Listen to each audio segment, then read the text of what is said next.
Pacer নয়, এ যেন এক একটা আগুন তৈরি করছে বাংলাদেশ ক্রিকেট বোর্ড। যেই সুযোগ পাচ্ছে সেই প্রতিপক্ষকে ধসিয়ে দিচ্ছেন। তাসকিন, ফিজ, তানজিম বা শরীফুল কেউ কারো থেকে কম নয়। এ যেন মধুর সমস্যায় বাংলাদেশ দল। বাংলাদেশের পেসারদের অগ্নিঝরা ফর্ম ও তাদের নিয়ে মধুর সমস্যাকে ঘিরে বিস্তারিত থাকছে প্রতিবেদনে।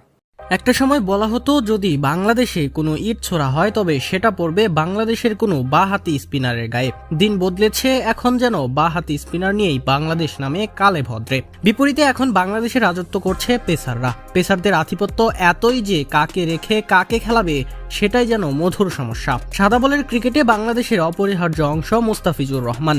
মিড অর্ডার বা ডেথ ফিজ থাকা মানে দলের আলাদা শক্তির যোগ হওয়া। ভ্যারিয়েশনে এই মুহূর্তে ফিজকে পরাস্ত করার মতো বোলার নেই বাংলাদেশে, যে কারণে ফিজ না থাকলে তার অভাব টের পাওয়া যায়। এই বছর ফিজ থাকলেই জয় পেয়েছে বাংলাদেশ, না থাকলে হেরে গিয়েছে টি-20।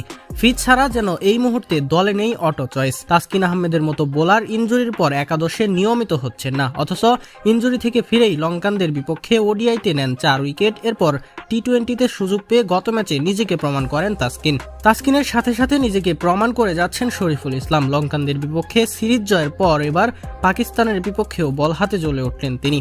বিশেষ করে পুরনো গতি ও দুই দিকে সুইং করার দক্ষতা ফিরে পেয়েছেন শরীফুল। এই মুহূর্তে আবারও শরীফুল যাচ্ছেন সেরাদের কাতারে। সুযোগ পেয়ে তানজিম সাকিব জোড়া উইকেট তুলে নিচ্ছেন, পাওয়ার প্লে নিচ্ছেন পুরো ফায়দা। এর বাইরে ব্যাট হাতেও ছক্কা হাঁকাচ্ছেন তিনি।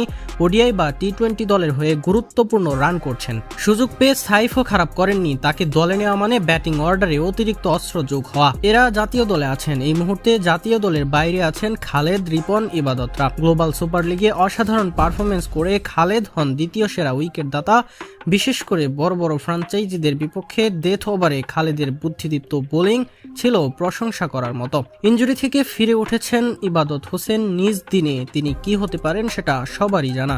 এর সাথে আছে রিপন মন্ডলের মতো তরুণ বোলার যারা অস্ট্রেলিয়ান টি-20 টুর্নামেন্ট সেরা হয়ে আসে। এই মুহূর্তে এই বোলারদের জাতীয় দলের বাইরে থাকা প্রমাণ করে পেস ইউনিটে কতটা সমৃদ্ধ বাংলাদেশ দল। আধুনিক হোক বা পুরাতন, পেস বোলাররা কদর পান সর্বদা। বাংলাদেশের পেসারদের কদরও আছে সারা বিশ্বে। আগামী দিনে পেস বোলিং এরকম সুস্থ প্রতিযোগিতা বজায় থাকুক, এটাই চাওয়া সবার।